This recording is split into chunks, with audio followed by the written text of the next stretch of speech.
Hello to both. How are you? Oh, hi, Hi. Alfonso.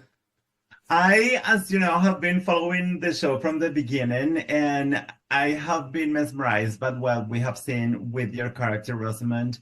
When we first met Moraine, we had this idea of this stoic, very driven, kind of cold woman, and with the pass of time, with this wheel of time, and the episodes and the seasons, we have seen and discovered so much about what moves her, about her story. And now that we get to this new season, I wanted to know how has it been for you to walk all this path and navigate through all of those things that had affected the way in which she is and the way she interacts with these young people. Well, we've deviated in some respects from the books, and also just, but really only with the goal of solidifying who Moraine is. So the big storyline of season 2, where she lost her power, it does not happen in the novels, but it was a way of exploring who she is beneath her power, because otherwise you see just the sorceress. You don't see the kind of metal of the woman who she also is. And obviously we got a glimpse into her family life and, you know, an uncomfortable past that she's trying to shed.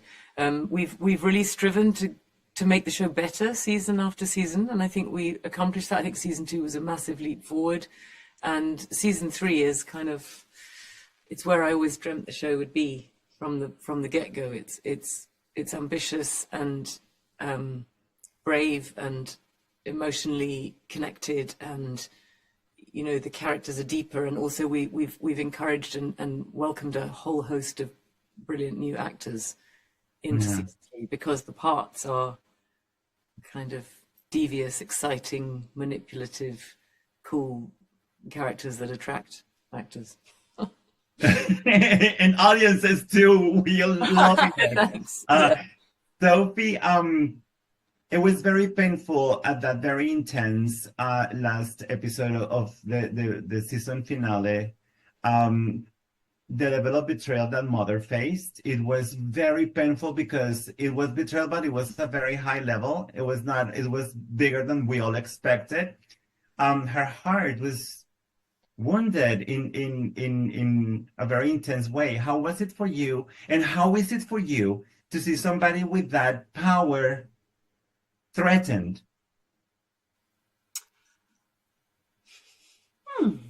I think, yeah, I mean, it definitely ended in a really dramatic way last season, but I felt I was very excited this season because I wasn't sure where we'd pick it up from. And then I kind of read that first 20 pages or 15 pages, and I thought, bloody hell, this is like the end finale, and we're starting on such a high note. And I just thought it was completely bonkers and so exciting, and I was just thrilled that I was like such a big part of that first huge sort of epic long kind of fight scene.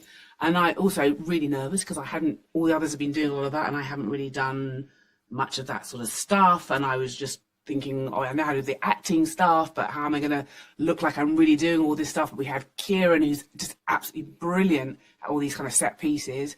And I was held by everyone else around me. So I just felt like I had such a great entrance into this season. And this season has been my favorite, like by a country mile, because it's just been really exciting for my character and to all the different, I've just had to do so many different things. And I was also around a lot more, and so I got to sort of interact with everyone a lot more and just show different sides of me, not just the sort of courtly side. And that was really, really good fun. And you got brilliant scenes with Matt. You've had that lovely, all Yeah, those I get lovely to stuff be with Donal, and it's so fun. brilliant. And yeah, lots of things. Didn't answer your question. Lots of things are happening, and this season starts so strong. It's so exciting. I'm not going to do any spoilers, but it starts so amazing. To the two of you, thank you so much for your time. It's a Thank pleasure. you. Thanks very